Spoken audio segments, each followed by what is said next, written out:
Just, yeah, whenever you're ready to go, I'm good. Troy championship football coach. I got Coach back to talk about Gerald. And if you have his other videos, check podcast. He's done with the Football Coaches Clinic. A big part of this thing blowing up. YouTube now is up to 50 subscribers. So, Coach, just want to say thank you before you get going and time with us. Coach, thank you. I appreciate the fact that you invited me back so many times. Like, I love talking ball, and anything that I could share that helps anybody, further themselves or, have a better defense or, to be able to teach some different things to attack offenses. I'm grateful for the opportunity to share it. Yes, sir. So you ready to dive on in, Coach? Ready to go, Coach. All right. I'm just going to kick this presentation off. So today I'm to talk about match cover 3 and the way that we've done it in the past. Just from a secondary perspective, we do everything from the top down, right? And as I get going, that'll really start to make sense.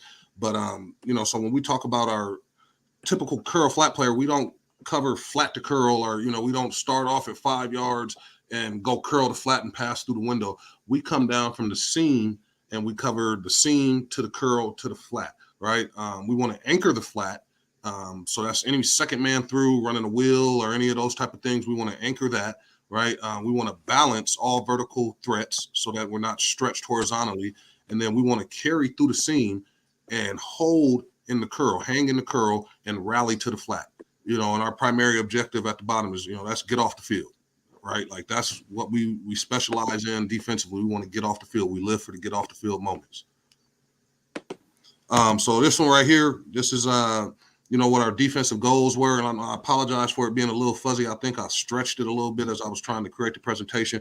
But the big ones that I want to be able to focus on would be, gang tackling, forcing turnovers, gang tackling. We do that through gang tackling, pressuring the quarterback, stripping the ball, interceptions.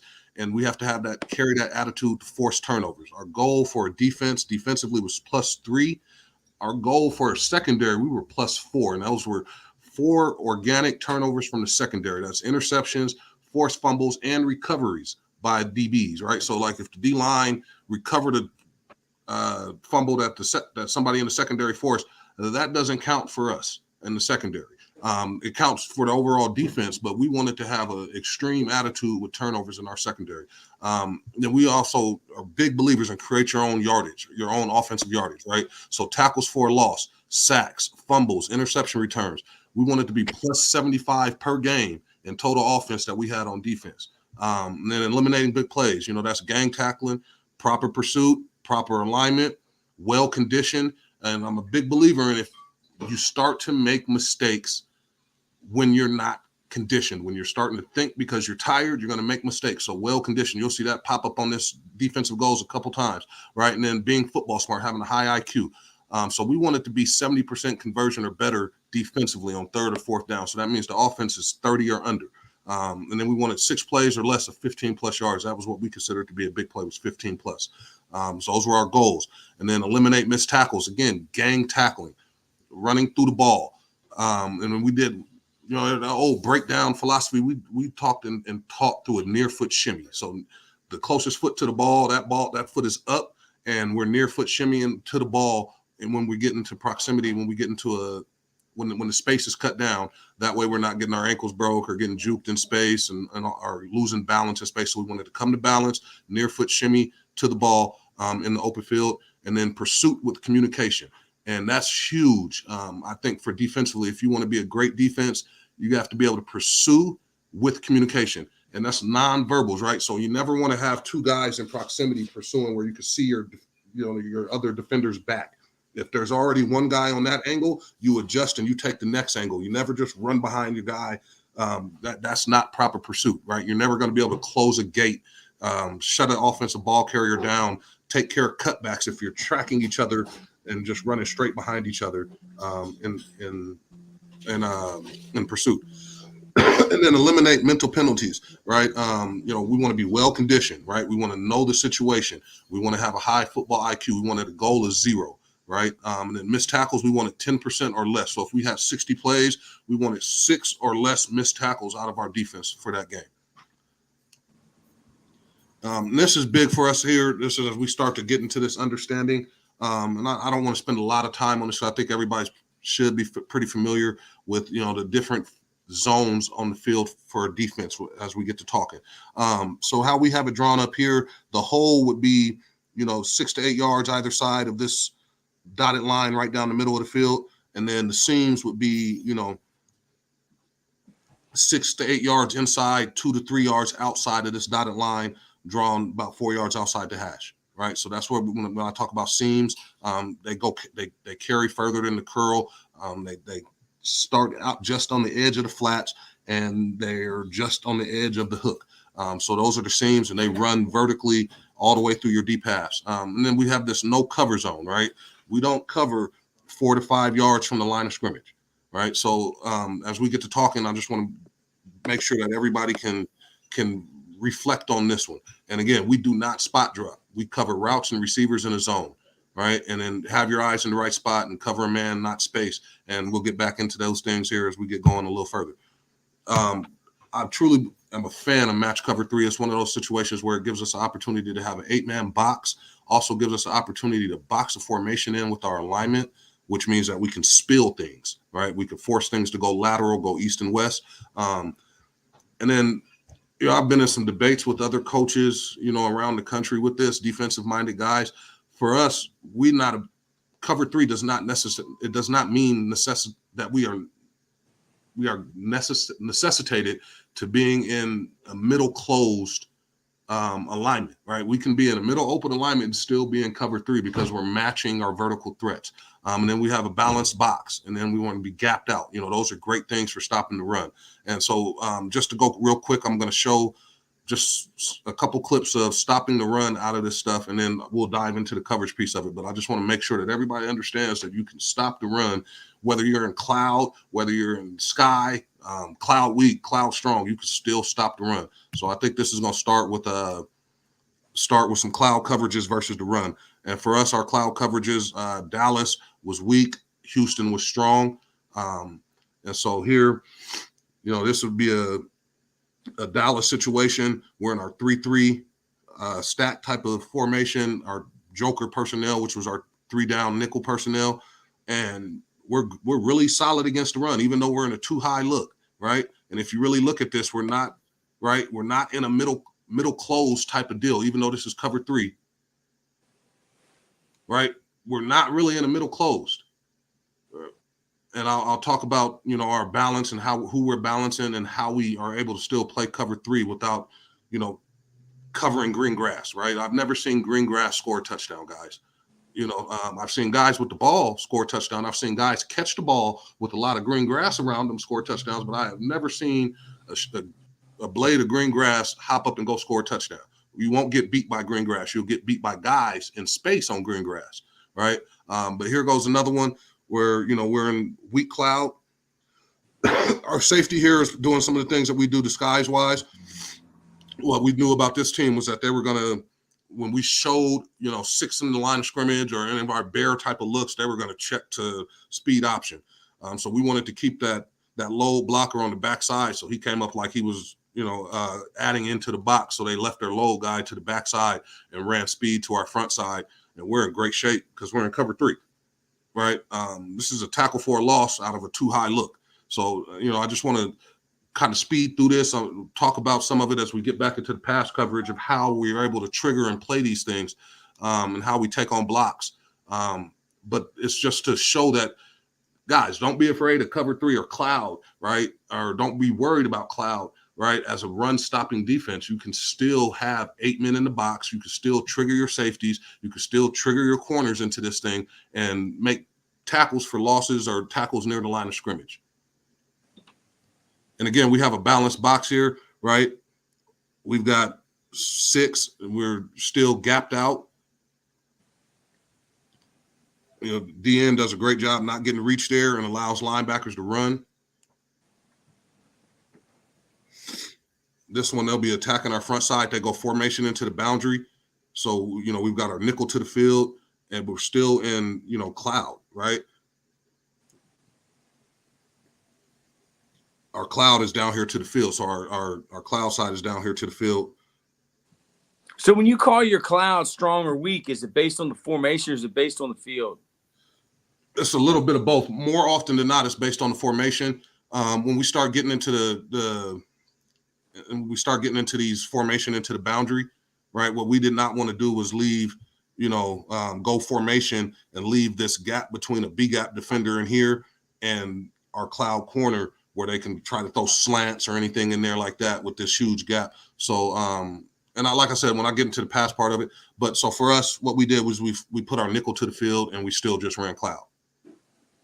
But it's this one is to the formation. So we're going with our, because this would be Waco for us. So we're going, our cloud to the weak side, right? And I think I've got a clip in here of Houston where we were going cloud. Houston, we're going cloud to the strong side. Yes, sir. But it's for us, it's about the formation, right? So this is another Waco call right here. And so I guess I could kind of talk through it a little bit. So for us, it's Robo or Lebo, right? Those are our calls. Robo tells us that, we're going to put our front side away from the cloud. So our cloud is going to, so this would be a Lebo call, right? Meaning our front side is to the left, our cloud is away, so our cloud is to the right, right? And so that tells us that this is a,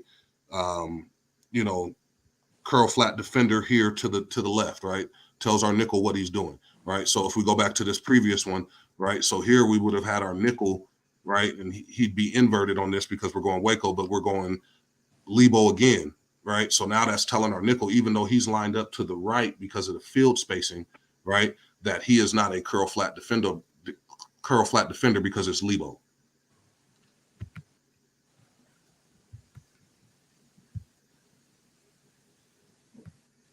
And like I said, Coach, I'll get into that. I got some diagrams and things like that. I just wanted to show a couple clips where, man, it's great against run, right? Like here, this is something that offensive guys would love to see. They always talk about, if we see a 5-man box, right, we're going to run the ball into this. We're in great shape. We have no real fear out of this because we've got our overhangs, right?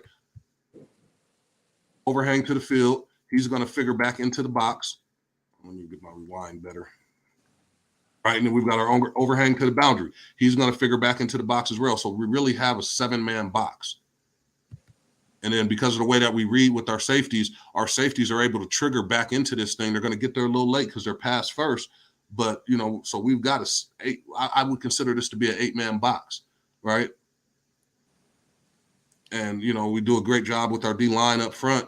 And so our linebacker, our Mike, was able to play. But you see the nickel come into the screen. You see the will come into the screen. The strong safety come into the screen. Field safety come into the screen. Like, we're in good shape.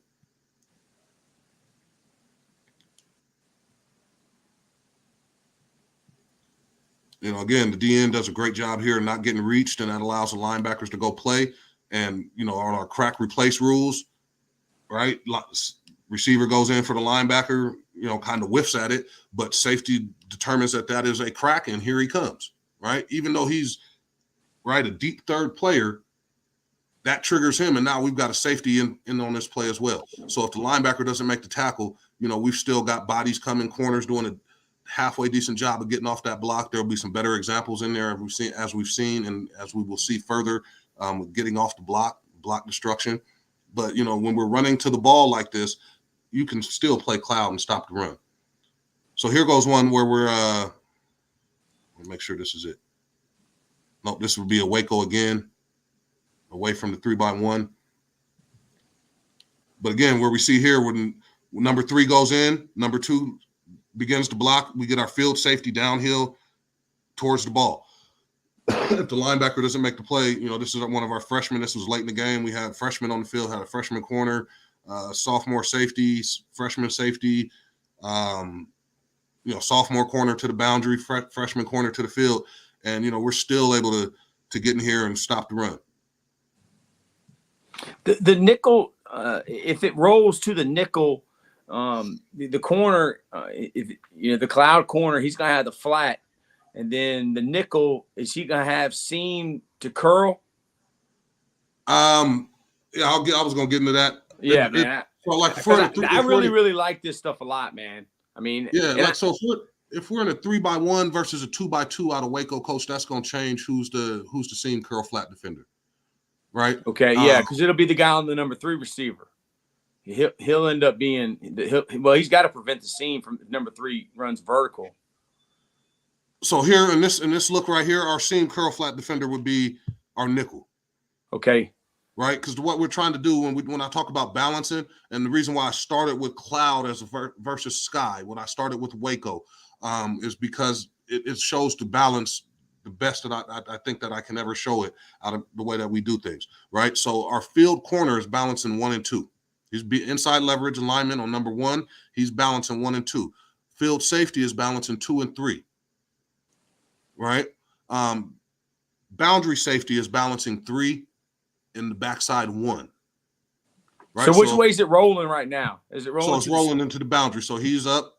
Now we do a good job of disguising. So that means that we did some good disguising here. But this is the way that we're playing this right here, right? Yeah. So if we got 4 verticals here like this, and he's just down this hash, and he's down the numbers, and he's down the numbers. Well, I know that's out of bounds, but just imagine if he's down the numbers, right? He's balancing this cat and this cat. This safety here is balancing these 2. This safety here is balancing these 2. And then this corner here is balancing these 2. Yeah. Conceptually. So we run the seam with the number 2, right? That way, because our corner is going to play more, he's going to lean more to his immediate threat by alignment.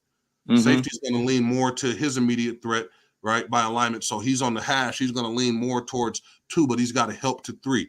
This safety's got to help to 1 and then play late to 3. So if we can give our field safety help by running the seam on number 2, right, then we allow ourselves to be completely balanced in terms of taking on 4 verticals and eliminating that horizontal stretch. Yeah, I really enjoy you speaking about this, man, because I like this a lot. I'm not an expert at it or anything, but when you're rolling the coverage and the corner becomes the flat player in cloud, do people do it to stop the run, or do they do it to, roll the coverage to the best receiver or to the boundary in college football? I know for us, it was a different way to play cover 3. Instead of just showing. I'm sorry, coach. Instead of just showing your hand. Right. And it was a great way for us to disguise it. Sometimes we did do it to roll to the best receiver.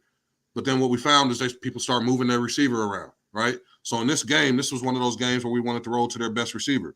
Now they've got him lined up at number 3 instead of lined up as the X on the backside.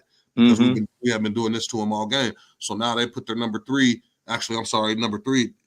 This was their best receiver. He's lined up at number 2, right? And so what we got out of it was we're still rolled to this side. We still have a 6-man box, right? We don't have to walk him out in the 50. We don't have to walk him out to number 3, right? Because we're still playing to 3 vertically, right? And so if he tries to sit down, right, then we're going to get a lot of trigger reaction because we don't have a vertical threat by number 3. Right. So let me just go ahead and skip to some of that, coach. I wanted to show the Houston look. Right, this is so what does Houston mean? Houston is rolling the other way? It's cloud to the strength. So here we got this was a Houston look right here. So we got the 3x1, right? And we're going cloud to the 3-man surface. Right. So it's still a 2-high type of look. We're not really middle open pre-snap, right? So we're screwing with the quarterback's read a little bit. But we still got a 7-man box and we're able to stop the run. You get what I mean? So I hear guys talk all the time about why they don't want to run cloud, right? Because 2-man box or too high look, it's going to make us weak in the box and it's going to, damage our defense against the run. And I'm like, fellas, no, it's not, right? Like we see here, the Mike is telling the linebacker, telling his will that he can come in a little bit more, right? I don't know if you saw that with his hand. He just keeps squeezing like, come on. You can squeeze in a little bit. Yeah. We didn't necessarily have to do that, right? The Will is cognizant of the fact that he might get a slant to that backside, right? So he's still lined up in that 50, but we still have, a 7-man box, right? So my point was I just want to show, that you can stop the run with this stuff because I know a lot of guys, right? And so then this would be our sky stuff. And I'm just gonna fly through this, coach. This sky we call Dallas would be weak and Texas was strong, right? So this is cloud week or sky week, right? Safety is coming down, 8-man box. Very good against the run. Right. This was out of our 3-4 stuff. So we got, some kind of game going, run stopping, zone dog going, or zone blitz going. And, we're in the box. We're still able to impact the run game and play cover 3. Right. And it doesn't necessarily have to be a middle close look. Right. So this time they're running it to the front side. And I'm gonna dig into the coverage, coach. I'm gonna fly, like I said, I'm gonna fly through this. I'm gonna stop hitting this rewind. Let me ask you, as the coach calling it from the sidelines, I mean, you really don't know what formation they're going to come up in. So you don't know, I guess, before it starts, do I want to go cloud strong or cloud weak, or do I want to go sky strong or sky weak? But just go through, like, what is the coach's thought process on calling it and which way it's rolling and not knowing what formation the offense is lining up in? So for us, a lot of that was done game plan. Like I think I said this a little bit of this in our first go around. We double called everything. So we have I'll give you yeah. So if they come out in a 2x2 or 3x1, it changes. Right. So one of our base calls would be like outlaw 43. Outlaw was an overfront. 43 was the call, was the coverage call. Right. And so if they came out in a 2x2, right, we would be in, like what we talked about a couple of weeks ago with the, Tahoe or, Florida Tahoe, depending on what that personnel was there a tight end or was there 4 quicks, was there extended splits from the tackles? But if they came out in a 3x1, we would be in our cover 3 check. So based on the game plan, that would either be, Waco, Dallas, Houston, or Texas. Yeah, Coach, we got a question from James Tim. He's on LinkedIn watching. He says, how do you run cover 3 with the 8-man front? I mean, it's the same way as you're talking about, right? It's just not rolling. So you want to answer that? He has another question here. He wants to know, what do you run on back end weak side? So you got 2 questions there. First one is, how do you run cover 3 with the 8-man front? And then what do you do? What do you run on the back end weak side? Okay, so here, this will be a great example right here, right? As we're rolling down, and again, we did a lot disguise-wise, and I'm really gonna hammer that when we get into the coverage part. So we're rolling down late, but that's an 8-man box right there, right? Like as we look at this, right? Like we've got an overhang, but somebody in that box has got to be responsible for that cat, right? If you're running outside zone, inside zone, right? Because let me get to the end zone of this, right? Because we're in a 6 eye on this tight end.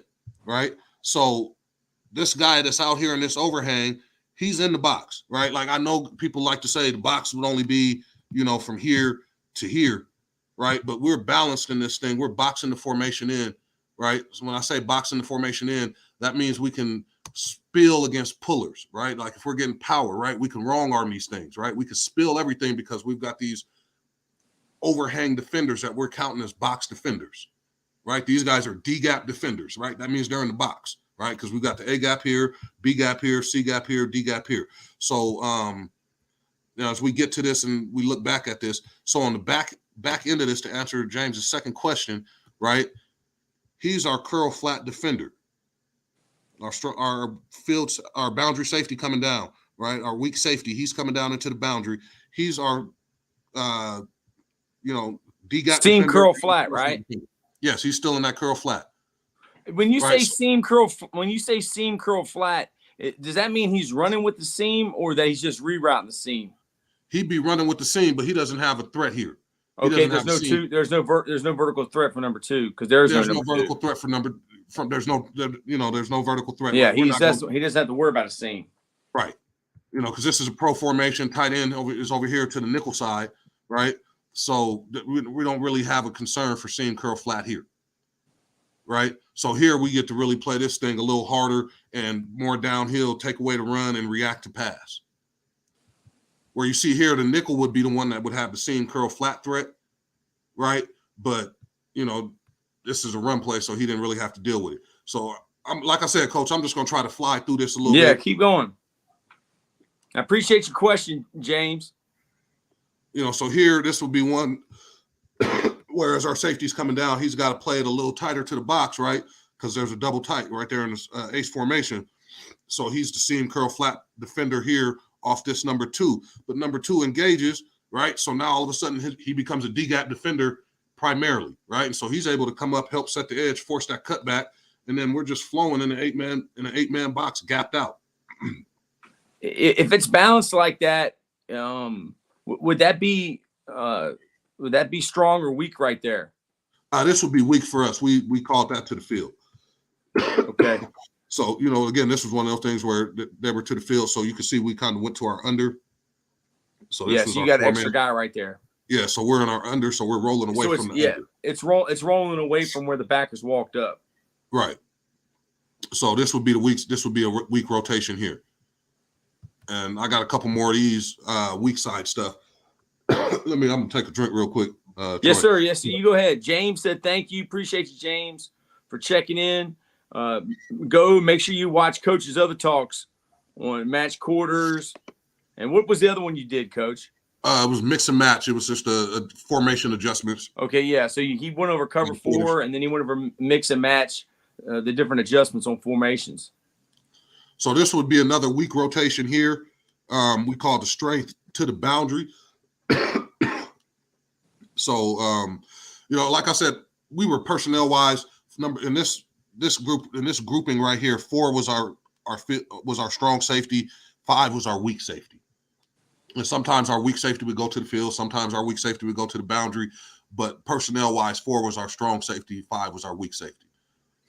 Yeah, and I don't know your players, so sometimes it can be the role is based on what your guy does best, correct? Right. And so for us, what we tried to do, 4 was, like I said, 4 was he was the All-American. That's not to take anything away from 5, because 5 was a very good football player. Almost every single one of our DBs here was an all-conference player.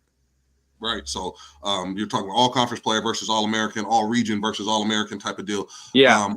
4 was better in space, where 5 was going to be honest with his leverage.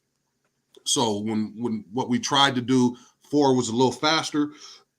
So when we went to our Dallas type of look, we wanted 4 over the top. Okay. Right. And then when we would go to our Texas type look, we wanted 4 coming down. Right. Because he was going to come down in space. Yeah. And so that would be sky strong. So, geez, man. That's all right, Coach. Daquan Chapman, one of my former players on Facebook, says, yeah, I got to get my study on. I mean, Daquan, I don't even know how many years you've been coaching. You're a young guy. Coach, how many years have you been coaching? I mean, this like the back of your hand, but how many years have you been coaching this? Some form or another. I've been coaching this cover 3 stuff for years. I really honed in on it when I got to Benedictine. It was like mine. The defensive coordinator was our D-line coach, but he picked up on it from our head coach, who had been the secondary coach before I got there. And so I was able to, by coming in and joining that staff and being a like mind with the defensive coordinator and the head coach, I was able to give our head coach the opportunity to walk around. Mm-hmm. Right. And then, when he really wanted to do something defensively, he could come back over and, if I'm taking the safeties and the nickels over to inside run or half line or something like that, then he's taking the corners and he's going through some of the corners keys and corners reads and things, going through some footwork drills with him or something like that, an individual. But, he was able to become more, walk of a head coach because he has somebody that he trusted with his defense or with his back half. Yeah, so, James Timms already watched your other talks, Coach, and he said I'm a follow, and he's coaching college right now. But he said he's already watched your other talks. Okay. So let me kind of speed through this because I really want to get to the coverage stuff so we can really talk through this. So here will be a 2x2, and for us. Now, all of a sudden, our boundary safety, right? He's got to be the seam curl flat player in this, right? So now we've got a mono situation, right? That was our call. Like, I think Alabama's like they go mod or meg with their calls. So for us, it was mono, And so what that means is this guy takes 2 steps vertical. He's mine. I got him, right? Which means the corner's got to match his guy, and the linebacker to that side's got to take the back if the back comes this way, right? Yeah, so it's matching to cover 1. Yeah, I mean, it's still cover 3. But, I'd always tell these guys, once we make that mono call, just lock into it. So essentially what we've got is a man side and a cover 3 side, right? Where If you get switch verts, are they switching off? I'm sorry? If you get switch verts, are they going to switch off even after the mono call? We've done it both ways, and it's about the communication. Yeah, you're right. It's about the split, right? Like this one, I would assume these 2 guys, they've communicated and that they're in communication in this because those 2 are split. I'm sorry, I'm pointing at the screen with my finger. But these 2 in the boundary, because of their split, I'm assuming knowing these 2 guys that they're communicating that if we do get that switch vertical, that they're going to switch that off. Yeah. Right now, if it's different splits, wider splits, that's where it gets a little dangerous. The wider those splits are. And James, appreciate your comment. Just be careful on tendencies on individual players on the skies and coverages. I'm the one that I don't know a lot about this. I just appreciate Coach, going over it with us. Yeah, I think for James's point, as I get going in this coverage stuff, I think he'll see where personnel and tendencies and disguises. Because just as easy, we saw one earlier where the safety is walking down like this. We could be in Waco. He could bail out of there, and the corner could step up, right? So we could be in our cloud week just as easily as we could be in our sky week here, right? Yeah. Or y'all could be playing quarters against this. Yeah, or we could be sitting in quarters, right? Yes. Or we could be in man-to-man. We could be in man-free, right? Because we do carry enough of that in there, right? Like man-free is something that we do, right? So any of our coverages, right? Again, more often than not, 5 was our boundary safety. There would be times where he would get flipped because of the formation to the field, but more often than not, he was our boundary safety. We were boundary and field, right? So we call our field safety the strong safety more often than not, based on people's offensive tendencies.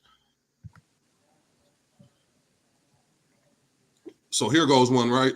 Now I've got a different year, right? 4 is more athletic. 41 is great mentally. He might be one of the most cerebral players that I've ever had, but he was slow of foot, less athletic.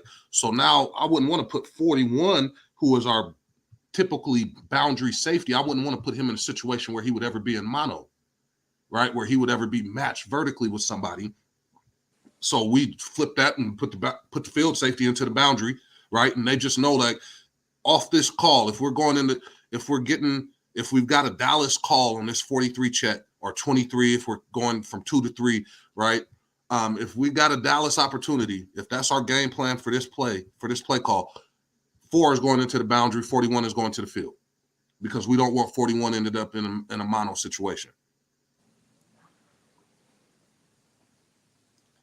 But again, this is one of those things where safety gets there late, but we're still gapped out, right? We're able to deal with cutback. And we actually put the ball on the ground, get off the field moment right there. I think that was 1st and 10, but we're off the field because that's a fumble. So here goes one where we actually did walk 41 down against this team, because this team, we were calling Dallas in more situations where they had their tight end in, right? Or their fullback, their sniffer.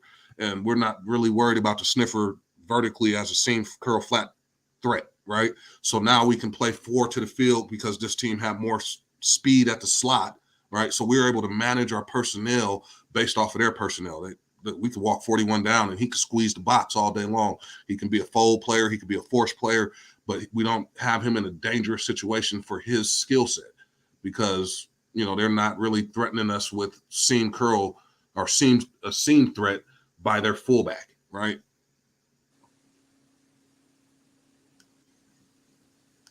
So I'm gonna go ahead and skip, get to some of this field. Jeez, how many did I put on here? So this would be Texas, right? This would be our strong rotation. And I'm just going to kind of fly through this, right? So now they're coming 3-by-1, right? 41 is coming off the boundary. He's working to number 3, right? Because we're still balancing things. So, I mean, we're solid against the run, even though our strong safety is out of the box because of the splits of the receivers, right? We're still balanced against the run. And that'd be Sky Strong? Yeah, this is Sky Strong here, right? And this is Power Reed with the lead on it, right? But see, we're able to squeeze, right? So we're able to spill this thing here, right? And then we just stretch it out with the perimeter with what we do in the secondary. And what I always tell these guys, I want to go back to this one from the field. Nickel and strong safety, you got to make each other right. Right. Idealistically, we would like to always fit on the outside shoulder of our blocks, right? But if you see it and you can beat it, go, right? So like here we see 4, he's going to go, right? But if you go, you got to make the play, right? But if you see your guy go, like right here, 14 wants to go inside as well. He sees 4 go, 4 beats him, right? So now 14's got to make him right. He's got to come back over the top on that outside shoulder. That's a good point. I'm sorry, Coach. That's a good point. I never really even thought about that. Right, like we got to work in tandem. Everything that we do is on a string in the secondary. It's almost the same premise as a linebacker makes, the D line right. If there's a, if they don't fit, if there's a hole, they fit it. They make the D line right. Right, and you'll see other examples on here where the strong safety makes the nickel right. The nickel, he shoots his shot, and the strong safety has to fit off the outside of it. The problem, we can't both go inside. Right, so like here, the nickel looks like he's going outside, so the strong safety starts to fit inside.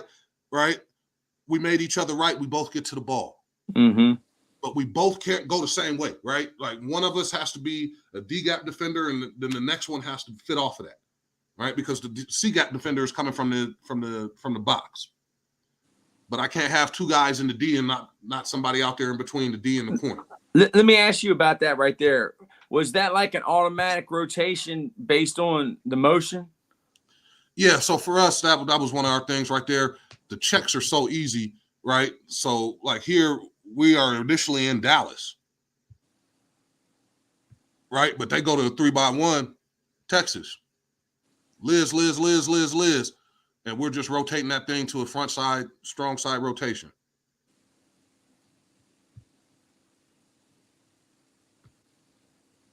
You see what I'm saying, Coach? Yes, sir. So our Texas checks were ripping Liz. So here we went from a Lebo because we considered Dallas and Mono, or Dallas and Waco to be the same. So those were Lebo and Robo checks for us. Only difference is the hand signal so that we could communicate with the corner. Are you a cloud corner, or are you a deep third corner? But for the linebackers and everything like that, we kept it the same communication-wise, because for 9 other guys on the field, there's no difference, right? So here goes one, right? We started off in Waco. That was our empty check. So we're in Waco here. This would be a Lebo call. Then all of a sudden, they give us a 21 personnel type of look. So now we're checking Liz, going to the strong side Sky, right? Strong Sky. So it would have been a strong side cloud. No, it would have been weak side cloud. It would have been to the cloud would have been over here to the 2 receiver side. If it was empty? If it was empty, yes, sir. Okay. Yes, sir. And so now all of a sudden we're able to get to a Sky.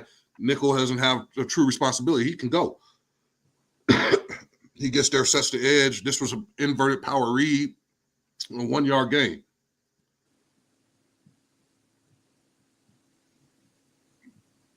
Now, that's a lot of communication going on, Coach. And we always have this saying, right? Our safeties, right? They hate to hear the phrase, safeties are the quarterbacks of the defense. They would always say, nah, Coach, quarterbacks are the safeties of the offense. Mm-hmm. They're communicating every play, right? Safeties are communicating every play. They've got to know where all other 10 guys on the field are at and what their jobs are, right? So, yeah, I tend to agree with them on that one. Quarterbacks are the safeties of the offense, right? Like, we do a lot of work, a lot of communication. Right, so this one here, right, this is our nickel is a B-gap fold player, right? Cutback player, right? He gets in here. Our strong safety is coming in. He's our seam curl flat player. Both of these guys get in on the play. We 2 for 1 on the running back and take the ball away. Right? Like it's a solid defense. Like I'm a true believer in this. Yeah, because I mean, y'all hang y'all's hat on quarter coverage, right? And then the mix and match, and then this is to switch it up. Yeah, and I mean it's a switch up, but a lot of, again, Coach, you remember when I said everything is the same? Yeah, everything's the same until until something's different. Yeah, and then it's still very similar, right? Like watch how our strong safety is playing this as a seam curl flat player. Doesn't it look like what he was doing in quarters, technique-wise, foot reading it? Yeah. Right? Instead of burying down in there at 4 yards and then having to, learn a whole different technique, right? Keep it simple. Build off of what we've already built on, right? Build off of what we've already installed. So he's able to flat foot read this thing here and react off of where the blocks are at his run pass keys, right? And he's still reading, his vertical threat to the end man on the line of scrimmage. So the strong safety's got to see number 2 here to the outside foot of this tackle for his run pass key. Let me ask you something, because I mean, maybe this is oversimplification, but when like on that, when you said the strong safety was rolling down, it was going to be like quarters. I mean, even though it's cover 3 and it's sky, if you get 2 verticals to your side, you're matching it just like you're matching quarters, right? For the most part, yeah. And I think that's where, for us, the ambiguity for offenses was in our favor, right? Mm-hmm. So let me just go ahead and kill this run stuff, Coach, and let's get to it on the passing stuff. Well, I appreciate you starting off with the run, man, because you know how I feel about DB coaches. They all and that's the thing for me is that I'm a firm believer in this one. If you can't stop the run, you don't need to worry about the pass, man, because they're getting ready to do it to you all day long. Yeah. Right. Like I had something on here where maybe if I got time later on, Coach, where we were playing against Wheaton and it was a series, right? They came out, they ran power, and we were in our nickel stuff. I think that was back on the Dallas look. But they ran it 3 times in a row on us until we stopped it. Like first down, they picked up 12 yards. They came back out. We went from nickel to our base personnel and got into an underlook, stayed in Dallas, which is our weak side sky, stayed in our weak sky, and they ran it again. Our wheel, he did not fit it correctly. He overran it the second time. The first time he played where the puller came from. He was a young kid, freshman. He played where the puller came from instead of playing it to the front side, beating the puller across his face. So they picked up 12. They gashed us, and then we switched to our base and gotten under. The second time, he overruns it, so they cut it back on us. Third time, he fits it perfectly. Yard loss, and now they're out of it, and they're running other things, right? But we didn't give up on our good run stopping coverage or our good run stopping front, right? We just kept coaching the kids up, and we stayed in it. And again, if you can't stop the run, you know what's coming. That's what they're going to do all day. So for us, things, Coach, that I truly believe in, right? You got to be able to disguise, right? You don't want quarterbacks to be able to just sit back and know exactly what you're in, right? You want to be able to create just a little bit of flux in their mind, right? So we are masters of disguises, right? And in order to do that, we study their quarterback eye tendencies, right? During their cadence. Every quarterback has a tendency, even Peyton Manning, right?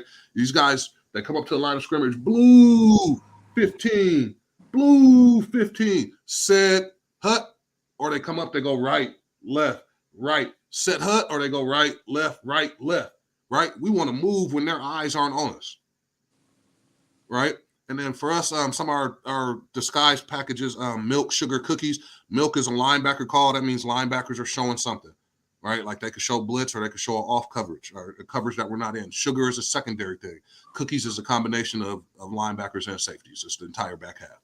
And then we want to be able to change our demeanor, right? So we want to be able to show like I'm coming downhill when I'm not. I'm showing that I'm backpedaling when I know I'm coming downhill, right? In order to change our demeanor, we got to master our posture, right? And then in order to be a master of disguise, we want to understand our relationship, right? And I'm not talking boyfriend, girlfriend, mom, dad relationship. I'm talking about the relationship between me, my vertical threats, and me and my help, right? And so we got to be able to understand these moving relationships on the field, and then we got to be situational masters, right?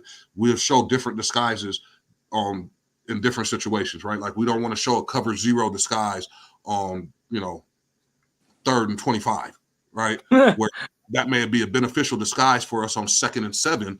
It's probably not truly believable that we're going to be in cover 0 on, 3rd and 25. And so here, this is Lebo Robo. These were our calls. And so here I got this diagram, right? So for the Lebo side, this would be the Sam nickel on this side, right? What his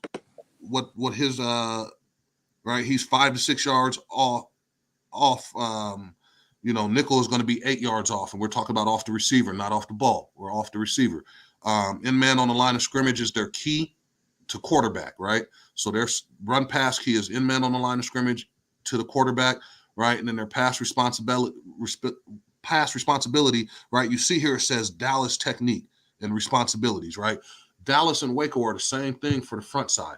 The only people that it changes the responsibility of between weak cloud and weak sky are the 2 weak DBs, right? Everybody else, other 9 guys on the field, it's the exact same thing. So we kept the same call. We just had a different hand signal.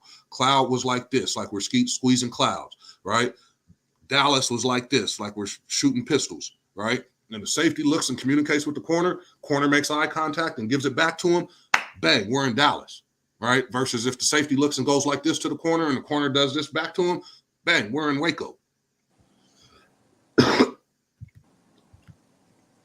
So I'm going to show this 3x1, right? Because again, we're in Waco and in Dallas, we're different based on 3x1 or 2x2, who's our seam curl flat defender, right?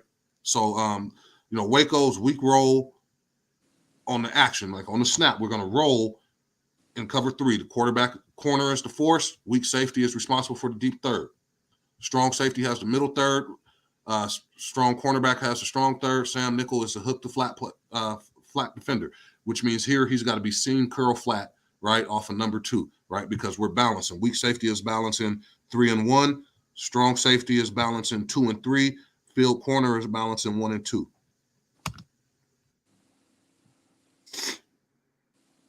So you see here we get these 4 verts. Our nickel, Sam here, this is our nickel, right? He's in the seam. He's carrying the seam with number 2. Safety is working to balance 2 and 3. The field safety is working to balance 2 and 3, right? And the thing for the weak safety here is that he's got to be able to see the release of 1 and see the release of 3, right? That's going to tell him what his pedal action is, right? So if 1 here comes inside, he's ducking inside of this reroute. Like I said, we come from the sky, coach. So you'll see our corner step down to reroute versus, lining up at 5 yards, right? This goes into our ability to be able to disguise, right? So our corner steps down to reroute. Safety's got to be able to see the release of 1. If 1 is releasing outside here, right, our safety's going to have to get a little bit more width to balance 1 and 3. He's got to be able to see the release of 3. If 3 is going vertical, trying to climb through the middle of the field, he's going to have to get a lot more depth, right? So, and as we start getting through this, you'll see where he works with width and then starts to work with depth, right? But this is one of those things where we disguised, and this quarterback really had no idea what we were sitting in. Let me see that from the beginning. Yes, sir. Because I just like to watch the secondary and how they roll. Yeah, man. Yeah.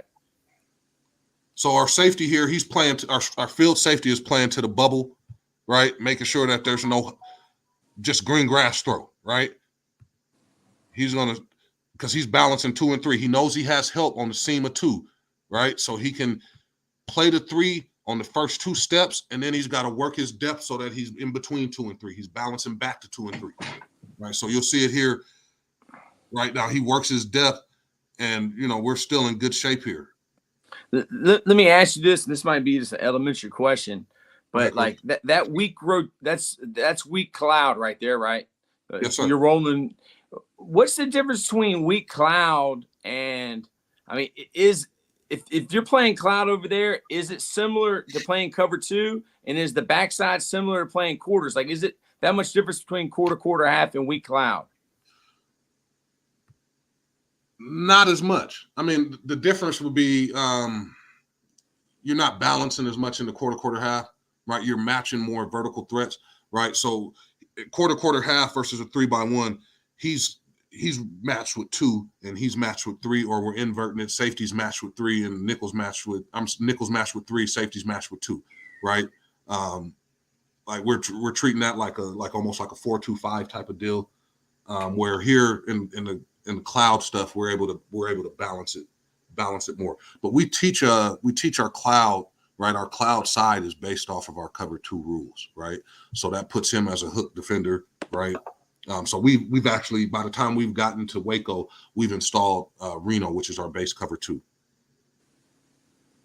Okay, thank you, Coach. Oh man, let me get back to it, Coach. Does that answer your question a little bit? Yes, sir. Okay. So here we've got tighter splits on the front side. So again, like I said, right, our weak safety, our boundary safety here, he's got to see the release of 1 and the release of 3. This safety's got to see the release of 2 and 3 and still be able to read his run pass keys, right? He's got the field corner. He's got to see the release of 1 and 2. And this is a young group, right? This is a freshman. This is a sophomore. This is a sophomore. This is a freshman, right? Late in the game, we were able to get young guys some experience.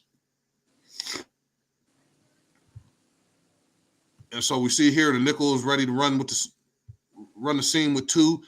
2 comes in, so he's got to flip turn and get back over the top of that, right? Receiver starts to take this boundary receiver up top. He takes that first step out wide. So watch where the safety's first step is, right? He's pedaling with width, right? Now when that kid comes inside, he gets more vertical, right? And he's just staying over the top of 3. He sees that 3 is pushing vertically through the middle of the field, so he's got to work with depth, right? But he's in a perfect position to be able to balance 1 and 3.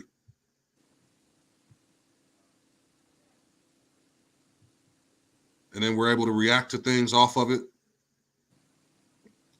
And I like the end zone on these ones because it really shows. So you'll see his first step, right?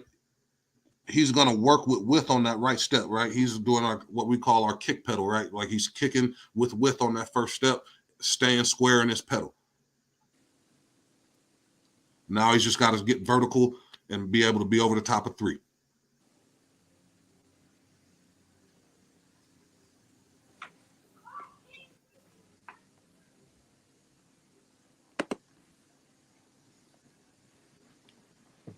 So here goes another example of it, right? We're getting to have to carry the seam of 2.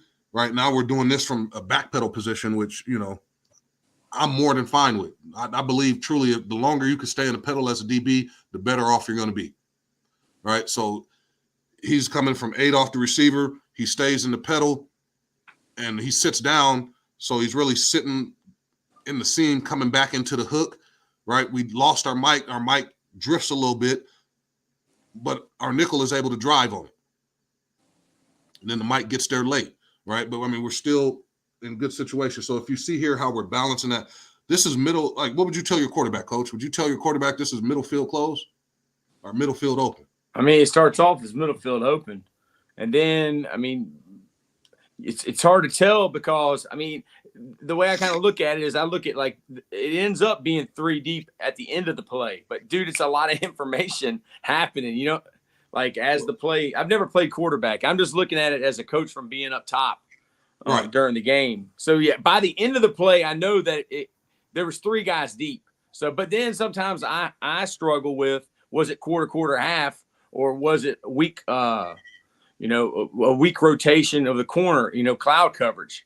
If I was up in the booth, So, I mean, that's the reason why I'm a huge fan of this. And this is why I wanted to start with our Waco stuff, with our cloud week, right? Because as we see this, right, as soon as he starts to dip inside instead of releasing outside, our boundary safety, he can stop working with width and base his release now off of being over the top of 3 if 3 comes back to him. So now he's just getting depth, right? But our field safety, he's really just working to balance 2 and 3, knowing that he has help in the seam on 2 from the nickel. So he can play more towards 3, which means that we're not necessarily giving away that we're in cover 3 by being in the middle of the field, right? But this is 3 deep for us, which that creates a little flux on the quarterback. He does a good job of just getting it out. He just reads, space, so we're just going to sit down here, right? But we're in good shape, right? I think this is 1st and 10, and it's a 5-6 yard gain here. And like what they had called. They put who was the number? It was the number 2 or 3 receiver went to inside that safety. Like if he knew it was cover 3, he would have stayed outside of that. That boundary safety. You know what I mean? Like right. He's going into coverage right now. Right. So yeah, it screws the offense up, man. Yeah. And again, like I said, the way we do our cover 3 stuff, we come from the top down. We come from the sky down, right? Like if you watch this corner here, right, he's lined up in a pedal position, and he steps down into being a hard corner, being a reroute, almost a cover 2 type of corner, right? And that happens at the snap, right? Like, so that's not something that you're going to be able to predetermine that this is what they're giving you here. Yeah. And it's middle of the field open, and your safety would have covered that guy, but he saw the quarterback scrambling. He came down, Right. James says he sees middle open, but that's what you wanted. That's why you run this coverage. Right. We're playing cover 3, but we're showing you different things here, right? And our safeties again. He made a completion. I'm sorry, say that again, Coach. Yeah, he got the completion. I thought he scrambled. Oh no, he got the completion, but we're hair triggered, right? We're triggered off that quarterback's front arm. Yeah, give me the field on that again, because I just want to see the underneath coverage. So again, this is like one of those things where the Mike, he's opening to. Yeah, Mike's going to have to be. Yeah, he's got to open to 3. He opens to 3, and he wants to try to get his hands on 3 if possible. He cannot let 3 get across his face. And if he does, he's got to flatten him out, right? That's just basic reroute rules. But it's still that communication. He gets an in call, he's got to come off, right? China call, he's got to start to settle instead of sinking, right? Yeah. So do you think is that y'all's nickel up there to the field? Yeah, this is our nickel here. So he's playing this thing from back pedal. Yeah. So you think your nickel's just playing too soft? He's in too much of a pedal? Like he should be in more of a reroute? To be honest with you, Coach, because he's going to run the seam. Like from a defensive back perspective, I'd rather you be able to stay in your pedal as long as possible. Yeah. Because then you can see in front of you. You can see what's in front of you. Yeah. Right. Right. And everything's in front of you. Nothing has gotten behind you. Right. Like there are times where we end up opening and running with the guy because we're late on our run pass key or things like that. Or we really held in our flat foot read type of stuff. But if we're able to pedal off and carry the seam in a pedal, Coach, I'm all for that, right? Like now we're transitioning, we're in and out of our break, right? Our mic drifts a little bit here, right? So instead of this being a big play, we're driving on this, right? He sits from the seam and comes into the hook. We should be passing that off, right? But because we're able to see the quarterback key, right? Quarterback's right hand drops off the ball. Nickel's foot is hitting the ground. Right, so quarterback's left hand is dropping off the ball. Nickel is in his break, so now he's driving on the receiver. So I'm fine with being able to pedal through that seam as well, Coach. Mm-hmm. Because he really did a good job helping the mic there, right? Like at some point the mic is wrong. The mic drifts a little bit on this one, right? When he gets that late in call from the nickel, the mic is drifting. See how he takes those extra 2 or 3 steps underneath 3? Yeah. Right. So if we're turned, if we've got our shoulders turned right towards the receiver, right, as a nickel, like if we're almost like in a man phase type of situation, right, we might not be able to make this tackle as soon as he's catching the ball, right? Like that might lead to some yard after the catch. So I'm fine with being in the back pedal. It was only like a 3-yard gain. If you could stay here. Right. It only ended up being like a 3-yard gain. Yeah, I think it was like 5, but still, Coach, like that's good shape. You know what I mean? Mm-hmm. Like we're in good shape. Drive on the ball. Let's go to this next one. So this next one, corner wanted to get a little more physical, so we gave up some of the disguise with it. Receiver runs takes a heavy inside release. that declares it right now for the safety, right? I know right now as that boundary safety, I don't have to get a lot of width. I don't want to end up outside of that guy. Right now, I just got to see where 3 is at, and I got to be able to stay over the top of 3. And as we're working through that, the quarterback releases the ball into the flat or into the curl, right? So here's one where the seam curl defender, right? Like, again, we want to anchor, so he's got to get a little width here because it's not 4 verticals, right? 3 is going to the flat immediately, so he's still going to get his depth, rally to the flat, and sit in the curl. All right, so let me ask you, I know you hate offenses, but like if you've coached offense, but if you're the wide receiver coach and you're up top and you're watching your defense, I mean, is there a way to determine, hey, there are no show coverage, all right? So what did they roll to? Can you tell the difference between this weak cloud and quarter half? I mean, because it would be tough for me as a coach to watch this from up top. Like, is there any keys you can give? Because, I mean, you've been a receiver coach. I would say in our quarter half, our contour is going to be a little different. And then I guess it isn't like I'm just watching it right now, and it's you've been watching film the whole week of them, Right. So you know what they do. So for us, our quarter half, I feel safety is going to play a little tighter, right? And he's not going to be as much of a peddler, which, granted he was more of a bouncer on his first couple steps, right? Because again, our thing is slow pedal, right? Because we don't want to create cushion between us and that. We don't want to create that huge vacuum in between the linebackers and the safeties. Yeah. Right. But, for our quarter half stuff, some leverage things with the corner up top because he's not going to have post help at all. So he's going to be heavy inside, right? Yeah. Where, cover 3, we know that we're going to end up balancing, but we're going to buy back some help inside. So we're balancing 1 and 2. But, if I'm this field corner up top, like post is not my threat. Right. Because I know I've got this safety inside helping. So, I would think that would be one of the bigger keys for us just in terms of alignment. But like I said, we did a really good job of disguising stuff, Coach. So, and we disguise things, again, like I said, based off the quarterback's eyes, right? Like you see where, like I'm trying to rewind this just a little bit, right? Because our safety, even though we're showing field rotation here, right? Like if you just look at our contour right now, we're showing a field rotation. Quarterback's eyes, once that quarterback is keyed in and done looking at the boundary safety, then he moves back to where he should be aligned at the snap of the ball. Yeah, James Tim commented, he said tendencies on individual players can give away, I guess, because, I mean, when you got a guy up top, I mean, usually you want to know, hey, man, if I was playing against you, I'd want to know, okay, what did they show and then what did they do, I mean, it's just like, I guess in the NFL, that's why they have the computer there. It's not a video, but it's, it's a piece of paper, showing the rotation.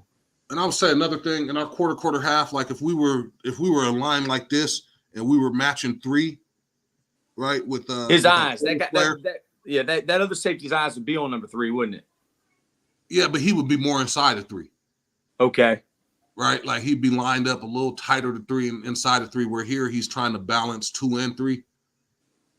And those are a little different, just little nuances where you have to be able to really study where we're at off these hashes and understand what we're doing in our alignment, split field rules, hash rules based off of where the receivers are lined up on those hashes. But it's tough. I mean, that's the thing about it is it's tough because we do run some quarter half. And by doing this, it makes people not want to run 4 verticals. I mean, which is the main thing that people want to do when you run cover 3. So you still get to run cover 3, right. And people are scared to run 4 verticals because it looks like you can match them all. Right. And then we get things like this where, they're throwing curl flat and, they're not understanding that we're really hanging in the curl. And so you throw the ball right to us. Yeah. So I mean, we live for those get off the field moments and when we're running a defense like this. And then, I haven't really shown clips yet with some of the zone pressures that come out of this, but then you start mixing in zone pressures. But here they go again, trying to show, right, field rotation. And I think this one we'll be able to see it. Watch the quarterback's eyes when we get to the end zone, Coach. when this boundary safety moves. Right. And so here again, we're looking, right? If I'm the field safety here, 3 is out. So now I know I'm not balancing 2 and 3 any longer. I don't have a vertical. 2 comes in, China. I have no vertical threat, right? So I don't need to keep getting depth covering green grass. I need to look for work. Watch the quarterback. He'll take me to the ball. So we're driving on that slant there, right? Where this safety, right? He's coming inside, right? So I don't need to get a lot of width, right? 3 is outside, so I don't need to get a lot of depth, right? So we're not just covering green grass there. So on that, on that one right there,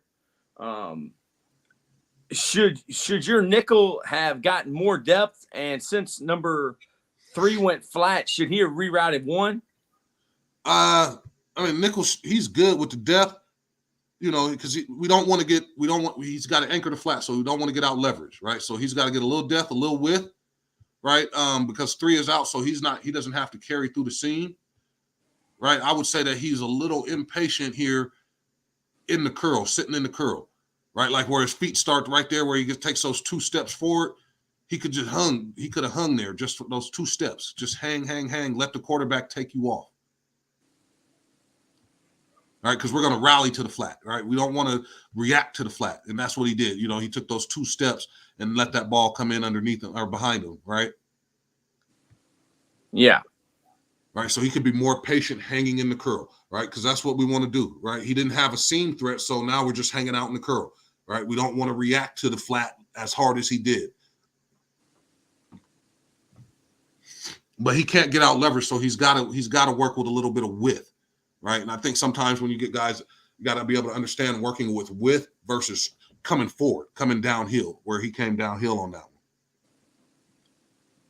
And you see, he knows that. I don't know if you saw his head on that, but let me go back to that one, Coach. I want you to see where the quarterback's eyes were at. That's the next one. So see where this safety is at, like he's showing that field rotation, and then the quarterback's in his cadence. Now we move. Because we've studied all week long, right? And that's one of the things as a DB coach, I would say that I tend to pride myself on this one. That quarterback trigger work, that front hand work, we do this through individual, right? We don't break on, right? I'm not doing this with the ball to get them to open or doing this to get them to drive. It's all off the front shoulder. I simulate. I have to study this quarterback, and I'm simulating this quarterback all week long through individual, right? We don't break on verbals. We don't break on ball. We break on quarterback's front hand. So if the quarterback all week long, if I'm seeing on film, he's driving his hand out, some quarterbacks do this before they throw. Some quarterbacks drop that elbow into their rib cage, right? I've got to study that so I can mirror it for them. Yeah, that's a great point, man. I mean, I'm learning just by watching you. And that quarterback right there, I don't know what you call it. I call it peeking. I mean, he's peeking to the side. He's going to, man. Yeah, and he's going through his cadence, and this is one of the things that we pick up, right? Like this was a guy like, as he starts, he goes right, left, right, and then he looks to the right and he's checking for protection to the field, But once he comes back from looking at the sideline and getting the perfect play call, right, he looks left, he goes back to the right.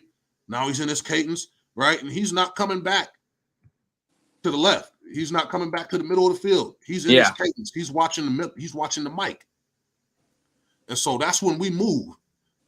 And so if you were looking for a pre-snap key based off of what the quarterback is doing with his eyes, we're disguising based off of his eye movement.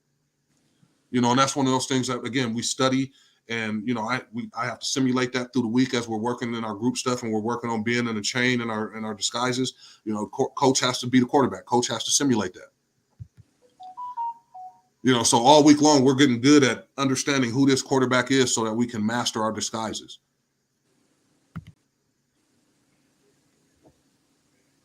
So here I would say this, Coach, in bunch, we treat it just a little bit different.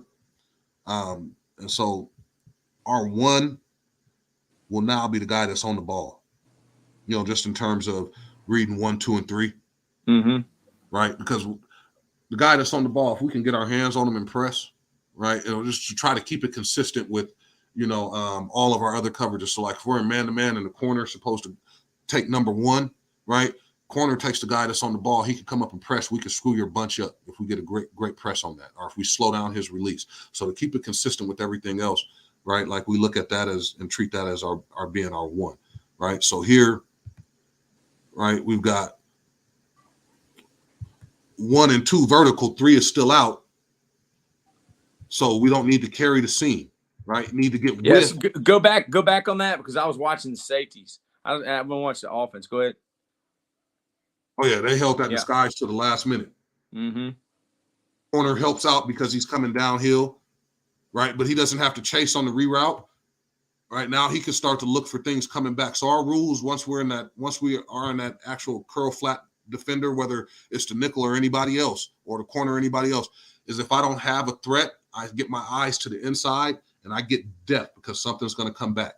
So you see where our corner, he doesn't have a threat to that flat, so he just sinks eyes to the inside, looking for something to come back, and then react to the ball wherever it's at. But so we get our 1 is vertical, 2 is vertical, 3 is out. Nickel just needs to make sure that he does not get outflanked here, right? Like he doesn't get out leveraged, so he's got to get some width on this, right? Make sure we're not getting one of those situations where those teams kind of throw the screen to number 3 in the flat by taking the 2 other receivers and blocking, right? So he's got to beat that kid across his face to make sure that he's not out leveraged in the flat, and then we're just balanced off. We got about 30 more. We got about 30 more minutes, Coach. Okay, yeah, I'll fly. I'm gonna skip. This will be my last one on Waco. But corner passes that off with the China, right? Mike passes that off with an in call, and then we just play ball from there. Let me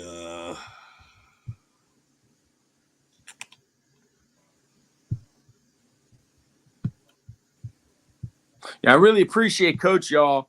I mean, I gave him access to our huddle to make these presentations, and man, look at him. He did a great job. He put a lot of work into this. So, Coach, I really appreciate you doing this, man. No, that's all good, Coach. Anything I can help somebody learn. So now we're into our this is our Dallas stuff. This is weeks. No, this is 2x2. So 2x2, right? So now we're talking our seam curl flat defender, right? Because now we're balanced. Our balances has changed a little bit, right? He's balancing 1 and 2. So let me go back here. So we're in our 2x2 stuff. So the corner to the field or to the strength, he's balancing 1 and 2. Safety, field safety is balancing 2 and 2. Weak safety, boundary safety, he's balancing 1 and 2. So now our seam curled flat defender comes from the boundary. So it's our basic cover 2 Reno running the seam with number 2 if 2 is vertical type of situation, right? So now our wheel is going to run the seam. When you tell them that they're balancing 1 and 2, is that like telling them basically that they need a midpoint, like 2 verticals to their side? They have to understand that they have those 2 vertical threats. And then, so from there, that's where we start talking about where your help is at. So here let's talk for our boundary safety here, how he's got 2 verticals, right? Who's going to give you more help running with these verticals? Is it going to be your corner or is it going to be your will linebacker? Right. So you see how he's playing more towards 2, right? Ball can carry a little more to 1. It's a further throw. So even though I'm balancing 2 and 1, these are my vertical threats. I'm going to play more towards 2. Right. Mm-hmm. And so our field safety, he understands that, right? My boundary safety is going to play more towards 2. So even though I'm balancing the 2s, I don't have a seam defender on my field 2, so I can play more towards the field 2. Mm-hmm. Right? Corner understands that I'm going to have safety help on 2, so I can play more towards 1. Right? So our balance, we're pushing towards a receiver based off of where our help is not, but we have to understand what our vertical threats are. So if they do a great job of bending this inside, right, and carrying it vertical, right, and he's still running vertical. So 2 is bending inside like a post or a bender in the 4 vertical, and this receiver is still screaming in between the numbers in the sideline. We're going to lose our safety. So this safety has to understand that he's got to get back towards that middle of the field. Yeah, James Tim says, really want to thank you for all your hard work and your time. Really big help. He says, hope to learn more. So James Tim really appreciates you, Coach. Tell James, it's all good, man. Yeah, and you can always reach out to me at Coach Cooper 6 on Twitter, man. And we can talk ball. No issues with that at all. So here goes another one of these. Let's get through this perfect play crap. But here goes another one, right? So the safety is seeing the release. Number one, release is inside, so he doesn't have to work with a whole lot of width. It's a great job by the corner funneling things to the safety. Great job by our Will. He doesn't do a great job running the seam, but he does a great job of funneling things through that eye of the needle, right? So it helps our safety out as he's balancing 2 and 1, right? But he knows that he's got help from the corner. So I hope that answers your question, Coach, in terms of how we do the balancing. Mm-hmm. Because this safety here is truly balancing 2 and 2, but he could play more towards the field too because he knows that the boundary safety is going to play more towards the boundary too. And so we still look like a middle open type of look. Otherwise, the quarterback's not throwing this ball where he's throwing it at. Let me see the field on that again. Because I see they got like a hitch seam up top, and they got like 2 verticals down here. So like, I'm just wondering, like, what's the down and distance? 2nd and long? Yeah, 2nd and 12. So like, as a defensive coach, and you coach both sides of the ball, I mean, if you go back to the beginning, Coach, Yes, like, sir. if I'm the quarterback or I'm the coach coaching that offense right there, I mean, I got 3 possible defenders over top of 2 to the field. And then, I mean, it's basically a 2-on-2, maybe, with these 2 verticals. I mean, because this, I guess pre-snap, you're just imagining the corner is going to be, matching the number 1 vertical, and then the safety's going to be matching number 2 vertical. But, I mean, he goes to the field where he's throwing into coverage. Like, right. And I mean, basically, they had something called to beat cover 3. Idealistically, right? Like, I mean, yeah. you got 4 verticals with the field sitting down. Mm-hmm. Right? Yep. But, based off of where this quarterback is climbing and where that front hand is off the ball, our boundary safety is reacting right now. Right? But if they're looking into this boundary, right, he's sinking, he's still pedaling, we're still good here. He needs to run the seam on 2. Yeah, let me see that again. Let me see the nickel up top. Yeah, so Nickel's going to the curl. So he should be seam. He should be seam curl flat. So he should run with that seam. No, seam is into the boundary. Okay, so he should be rerouting 2 and then playing the curl. Yeah. So again, we reroute with the feet. It doesn't have to be so up here to the top. He's got to reroute with his feet, make that receiver make a decision.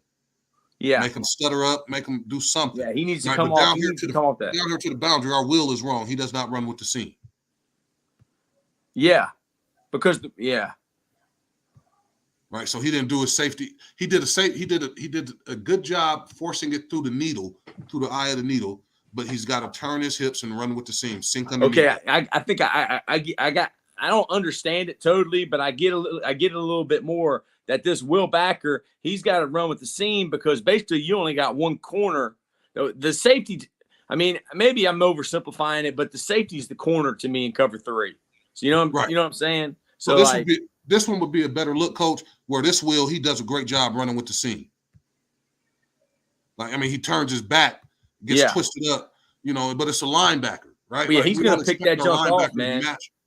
We don't expect our linebacker to match it step for step through the seam like we would with our nickel, right? Yeah. It's a linebacker. But just the fact that he carries through that seam, right, that buys the safety 2 to 3 steps, right? So now the safety can play more to 2 and force that longer throw to 1, right? Like that whole shot is the longer throw into the boundary. And if the corner does a great job of forcing him to come inside, doesn't allow him to get the stretch, the horizontal stretch by going outside, right? Now our safety can really just sit in his vertical plane and cover both of these guys. Like right here, right? Like I'm not worried about I am because he didn't run the seam because the Will didn't run the seam. But as close as those 2 guys are, being a safety, like I'm like, hey, that's perfect. I can cover both those guys. right? Until if the quarterback is still looking my way, I'm still in my pedal. Like nobody's threatening my cushion. Now he's reacting to the quarterback, so he's starting to come off of it. Should the corner at the bottom, should he continue to sink? Yes. Because there's nobody threatening his flat. Yes, he should be eyes inside looking for something coming back to him. I think we might see a good look on this one. I tried to put some good looks in there, some bad looks where we could talk through it and be able to talk through the rules. So you see how 26 here is sinking. Right, and then we see 11 because we're actually in our dime stuff here. So now we've got a nickel and a dime. So this is our nickel, this is our dime here. So our dime is running the seam. He does a damn good job of running the seam. He stays in the seam. I don't know why he picks where he goes with the ball, right? So what we've got here, right, this safety is balancing 1 and 2. This safety is balancing. So here, let me do this. He's balancing 1 and 2. Yeah, he's balancing 2 and 2. This safety is balancing 2 and 2. And the corner is balancing 1 and 2, right? Yeah. It's just a good way of it's a good way of putting it if you're if you're a cover 3 coach, because everybody's running 4 verticals. Right. And that's a good way, to basically tell the guys, maintain your leverage by balancing those. And so this is one of those things where we want to avoid the horizontal stretch. So instead of allowing you to get a 2-on-1 on us, we want to try to create situations where it's 2-on-2. Mm-hmm. Or even more favorable for the defense, a 3-on-2. Right? So here, we're 3-on-2 into the boundary. And we gain the field safety back, so we really end up being 4-on-2. Let me see that. Let me see that again from the field. Yes, sir. All right. So we ran the seam in the boundary because we treat that as our cover 2 side. So that's our rules against that cover 2 thing. If 2 is vertical, you run the seam with them. I mean, your corner does. You get 2 verticals down here, and I can see why he worked this side. But the corner does such a great job of rerouting inside. He's basically making those 2 receivers into 1. Right. And we call that running them through the eye of the needle. Right. Running them through the eye of the needle. Right. Instead of allowing them to go around one guy 2 yards from the sideline and the other guy working back to the hash and making that safety having to cover all that space. Man, if we could force these guys through the eye of the needle. And again, the dime here Brendan, the dime, he did a great job. All right. He turned, he knew the down and distance. Like if we go back and look at this from the top, coach, right? This is 4th and 12. Yeah. Right. Like expectation, we're going to get verticals. Right. So he does a great job of just bouncing his feet a little bit and becoming an immediate seam player. Not letting the thing cross his face. And, now we've got a 4-on-2. We've got both safeties reacting to it because he's throwing the number 2. And we've got a corner, and we've got the Will, who is, our dime in this package, number 11. And so he tries to fit that thing in. And, we had a 4-on-2 there, right? We had 3-on-1, but we had a 4-on-2. That's more advantageous for us as a defense. Mm-hmm. But it's cover 3, and I think they're looking at it like it's a too high type of deal. Oh, yeah. In between, so, and again, this is why I started with cloud, so we could kind of talk through the balance part of it, right? So let me go ahead and I'm going to skip out of this. Guys, if anybody wants any more of this or wants to talk more through this stuff, man, feel free to contact me on Twitter because I know I got a limited amount of time, and I'm going to try to get through some of this Sky stuff. Yeah, we got to be done by 6 o'clock my time, or a little bit before 6, because I got Tom Caporelli on. He's a high school coach in Miami, a friend of mine. No, I get it, Coach. I understand. And then tomorrow morning, we got Coach Cheetah from Virginia Tech. Man, I don't know if you know Derek, but man, he's charismatic. He's going to be excellent. Right. So, again, for us to coach, and now I'll get into the Sky stuff, the front side call is the exact same thing for Dallas and Waco, right? Like we try to keep things as simple, right, without being simplistic, right, but as simple as possible so there's carryover, right? So, right, like this is Robo or Lebo for us, right? The only difference is going to be for the weak safety and the boundary corner, right? And we're going to communicate that between those two guys. The other 9 guys on the field don't really need to know that there's that much of a difference in the coverage, right? Because it's the same for everybody else. Now, the difference, the only major difference for this thing, right, is, again, once we get into that 2x2, right, the seam is going to be carried through on the backside. It's going to be carried on the 2 receiver side into the boundary, right? Mm-hmm. So if it's a 3x1, let me see, did I get a 3x1 diagram on here? Yeah, so if it's a 3x1, your Sam Nickel is still your seam curl flat defender, right? Now, if we get to a 2x2, now we're going mono, right, like into the boundary, right? So it keeps the rules the same for Dallas and Waco, right? For everybody on the field, the only 2 people who have to make the adjustment are the 2 cats in the defensive backfield in the boundary. It gives you a great opportunity to still have that great numbers in the box and still be balanced in the box and be able to stop the run. So here, you can see 5. He's screaming at the safety, trying to make sure that we got the check right, and he's got to communicate with the corner. We're in a mono situation because they've got those splits up here into the boundary, right? But here, this would be the same as what we were doing in Waco, here to the field. The only 2 people who are different are here. And so the mono tells the corner that he's got 1, safety's got 2. Unless 2 is immediate China or immediate flat out, right, then we're zoning everything off in those situations. So if 2 comes in China immediately, if 2 comes in China immediately, we're zoning it, and we're zoning it off. If 2 goes out immediately, like a flat route or arrow route, we're zoning things off. 2 takes 2 steps vertical, it essentially has become a man side and a cover 3 side. And the wheel has to do a great job of running to the back. And then we just get a crack and replace here. And, safety has to come up and make the wheels play. Corner has to come in if they try to crack on the safety. So they're robo-liboed it, and then he just communicated with the corner that we're mono, right? So you see that they were actually doing the cloud sign, right, to the field. He actually called like libo, and did this sign to the field, right? And then now we're just communicating over here, right? Mono to the corner, and we're in Dallas.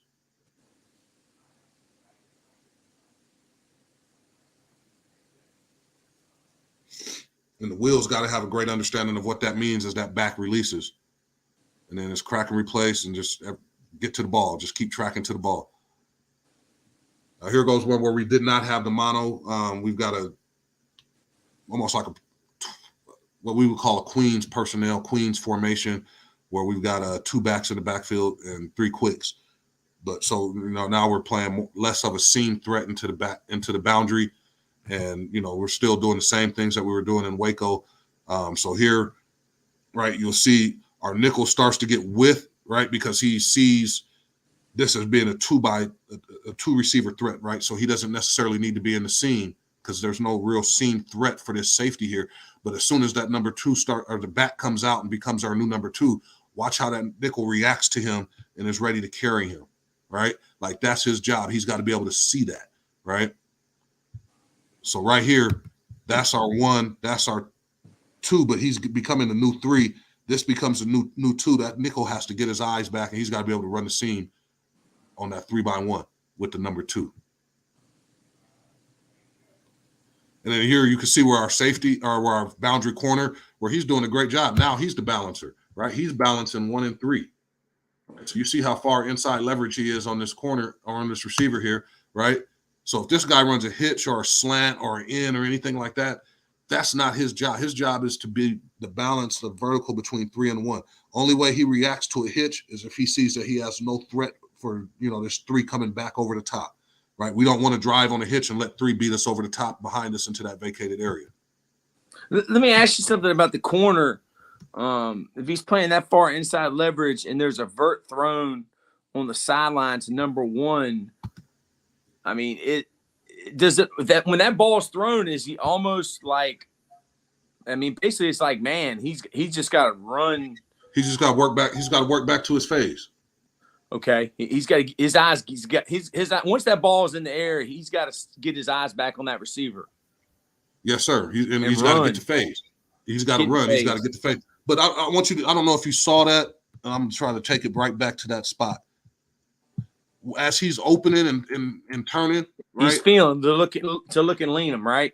He's putting his hand you see out. where he's going with that. He's working back out with width, right? Because he doesn't see 3 as a threat anymore. Yeah. Right. So he's working to the man in his zone.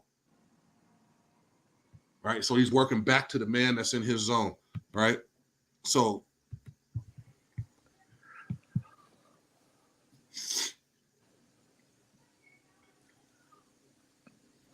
I mean, the old saying is throw away from rotation. Right. I mean, I guess that's just the golden rule in football. But I mean, if the rotation's so late, man, you know, it's like, right, you're getting hit in the face by a D lineman. Right. And then when we start really mixing in with the zone blitz and stuff, like, you know, just being able to hold that disguise. But again, Coach, we're doing so much of this off of what these quarterbacks' eyes are doing, the tendencies that we're picking up on film right here. So you want to throw away from rotation, you're throwing back to the field, right? Yeah. But, you know, this is almost where, like, field vert. You're throwing field vert. That's really not the best throw for you in the world. Like, and we're doing a great job of, you know, he's balancing that thing, but then he starts to squeeze the receiver, work back towards this man in your zone. Go high point that. Yeah, y'all playing cover 3, so he's throwing into coverage. Basically, I mean that's the throw we want you to make. Now here goes a situation, right, where now we're going to be able to see this.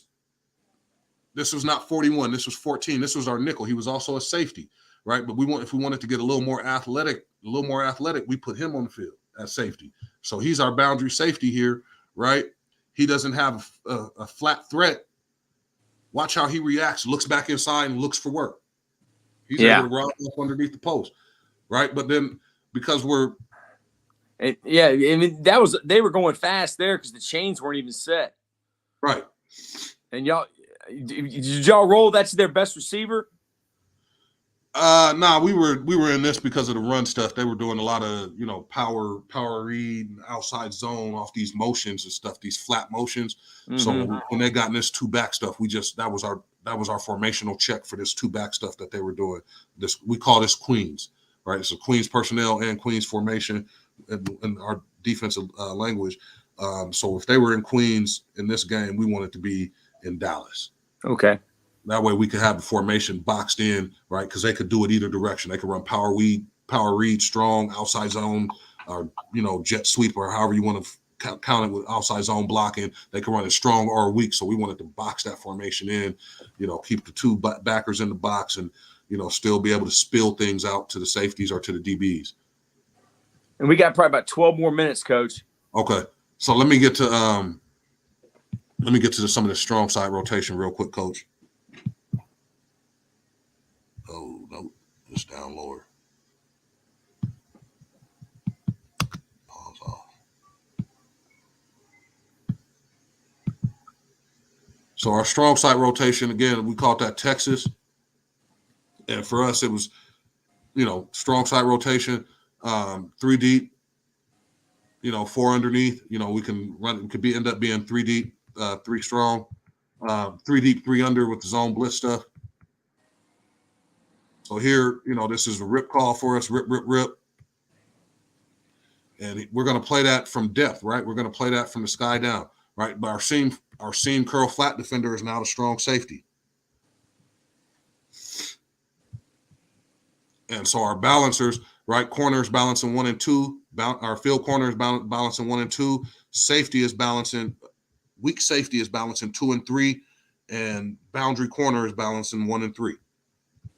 And we got the seam help on by the number 2. Only thing that'll bring him off that seam is an in and in call from the corner or the quarterback's eyes or quarterback's front arm. So here, because that safety knows, because the boundary safety, our weak safety, he knows that the strong safety is running the seam with 2. He can play back more towards 3. 3 is his work. That was the way that we always talked about it. 3 is your work. So I couldn't care less, Coach, about how long he held the disguise as long as he's working the 3. So you'll see some things in here where the skies, they're holding it until the ball is snapped and we're in a too high look. Looks almost like a true quarter, half type of deal. As long as he's working the 3, we're in good shape.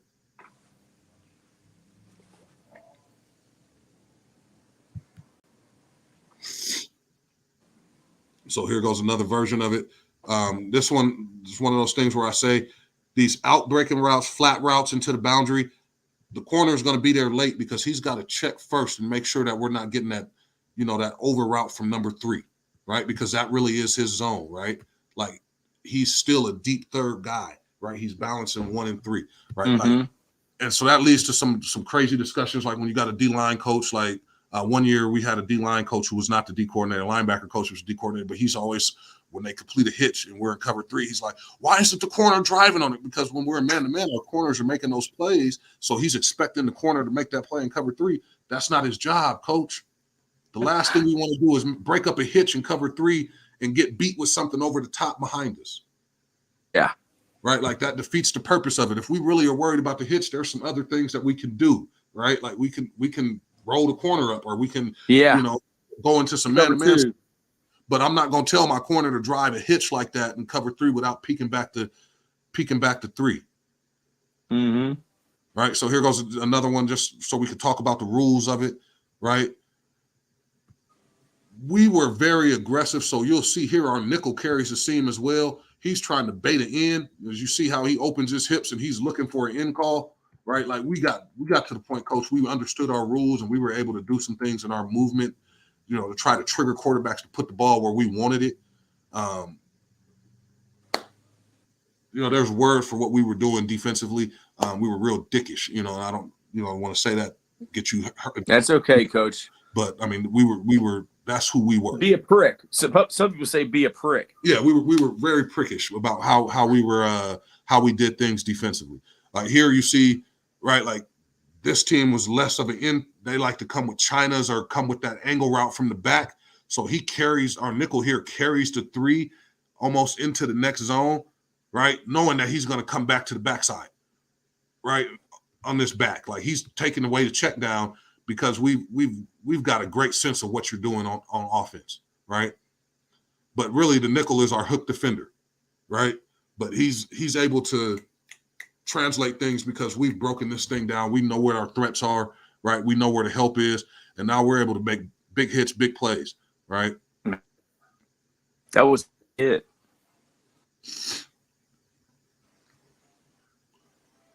So you see here, the nickel, he starts to carry 3. He wants to carry 3, and like he's running the seam with them because he's trying to bait that in and in call. But you see where his eyes go as soon as he takes 2 or 3 steps with it, right? He starts to look outside for that in and in, right? But again, if you're going to live off this, coach, right, throwing the hitch to one like that, I guarantee you at some point in time, I'm going to turn around and call cloud, or we're going to turn around and call strong rotation cloud, and you're going to throw us the rock. Williams said, I think when he was in Waching, we want him to throw it to the flat and see how tough they are. Yeah, I mean, that's what it is. Complete in the flat, you're clapping your hands, man. Yeah, complete it to the flat. We're gonna rally to the flat and see if you could take it, because we're a great pursuit team as well. We preach pursuit. It's usually gonna be more than one guy. So here you see the strong safety, right? He's hanging in the curl. He's ready to react in the seam, but when he doesn't get the seam, he just hangs in the curl, and we'll get to the flat late, right? The corner can drive on it because he didn't have a threat by 2, so now he can drive on that a little quicker. I got your next presentation. Your 3 zone pressures. Oh yeah, we could definitely get into that. Yeah, that'd be the part 4 of the series. Definitely, we could definitely get into that. So, Coach, I want to show you how this thing plays out once you start to see the rules, right? Now I'm the strong safety, and I'm flat foot reading this thing, right? I know I'm carrying a seam of 2, right? But in order for me to carry the seam of 2, I got to get 2 and 3 both vertical. 2 and 3 aren't vertical. It doesn't matter where the quarterback went with that ball, right? I'm sitting at 8 yards. His front hand drops off that ball. I'm driving on it. This is double stick. He could throw it to 2 or 3, and it's going to be the same result.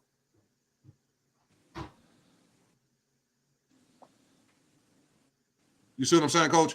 Like, yeah, let me, because I like to watch it from the offensive perspective too. Yeah, I'm gonna show it to you because this was one of those late rotations.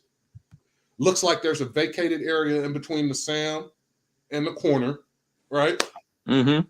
We rolled late, and we didn't have anything that pressed our rules vertically for us to have to start carrying, for us to have to backpedal out of that strong safety position.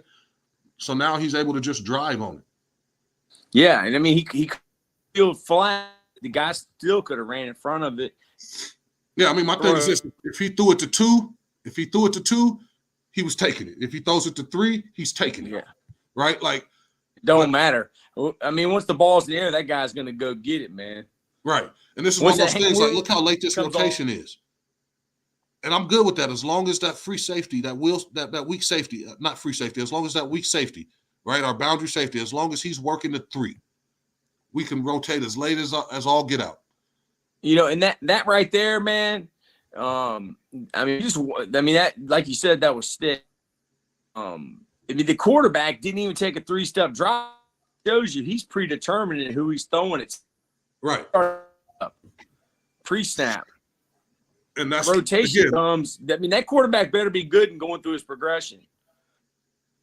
But you look at where we moved on his eyes, Coach, right? Like as he's going through his cadence and doing his, you know, his pre-snap, right? His pre-snap keys, right? Now he's in his. Now we're moving. He never even saw it. Yeah.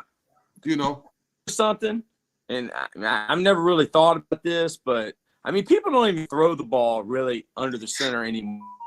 But when shotgun quarterbacks, they got balls coming, you know. When that back in Totem was under the center, man, I mean, his eye where he could see every rotation. Right. And so they're here, Coach, like this is one, right? So they're in 3-by-1. We're in Texas to the field, right? I put this one. I wanted to show how the weak safety, right? How our boundary safety, how he's able to play it, right? He does not have a vertical threat by 3, so now he can look for work. And so he just ends up taking the crosser, right? They ran boot, and this is the weak safety driving on your crosser.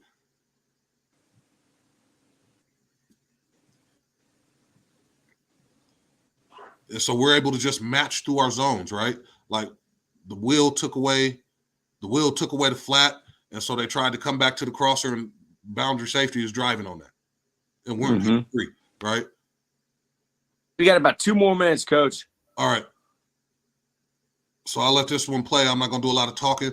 But again, right, there's no vertical threat by 2 and 3, so we're able to drive on that. They're throwing bubble for a 0-yard gain. Then they try to come back and go fast motion, put 3 in the flat, like 2 plays later. We had no vertical threat. We're flat foot reading. We're driving on that. Right? Like this can create big plays for you once you start to get really good with these rules. I didn't want this thing to turn into a highlight film out of 4, Coach, but this kid made a lot of plays playing in these coverages. So now I want to get to Houston, right? Because again, if you're throwing that hitch, right now we can start. If you're throwing that hitch to number 1, right? If you're going to try to live off the flat to number 1, Coach, we're going to go sky, or we're going to go cloud to the field, right? We're going to get into our Houston stuff and go cloud to the field. Mm-hmm. This is the same team that was trying to live off that hitch to 1, right? The receiver saw it before the quarterback did. So yeah, it's all the same package, but you know, again, it's the balance, right? Now the strong safety is balancing 1 and 2, right? The weak safety is balancing 2 and 3. Same thing he was doing in Texas, right? Boundary corner is balancing 1 and 3. Same thing he was doing in Texas, right? So we try to build everything together, right? So that there's some similarity in there, so there's some carryover and crossover, so that we can have multiple coverages. We can be able to do them out of multiple personnel packages, multiple fronts, right? And still be able to play fast without overthinking things, right? And you see that rotation. They hold this rotation again, played off the quarterback's eyes into the skies, right? And held this rotation until the last second. And quarterback didn't even see it until it was too late.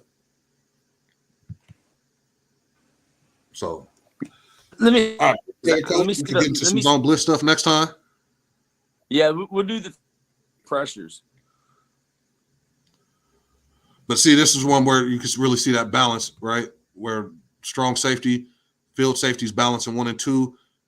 Weak safety, the boundary safety is balancing 2 and 3. You know, we just react to the ball when the quarterback. Rewind that 3 that time. Here, I'll let it play right there, Coach. Yeah. Because I just saw underneath people. There ain't a lot of holes in that, man. No, I mean, it's 3 deep. We dropped 8. Again, we got kind of prickish and things, down and distance. Like if you look at the down and distance on this, coach, like dropping 8's not a bad deal. You know what I mean? No. Like, so I mean, so coach, we'll next weekend do the 3 deep, 3 under, no pressures. Yeah, that'll But I work. appreciate you, coach. That'll work. And like I said, coach, if anybody wants to get with me on Twitter or anything like that, man, if you have any other questions or if you want to look at some more film, feel free, man. The Twitter is right there underneath my name at Coach Cooper 6.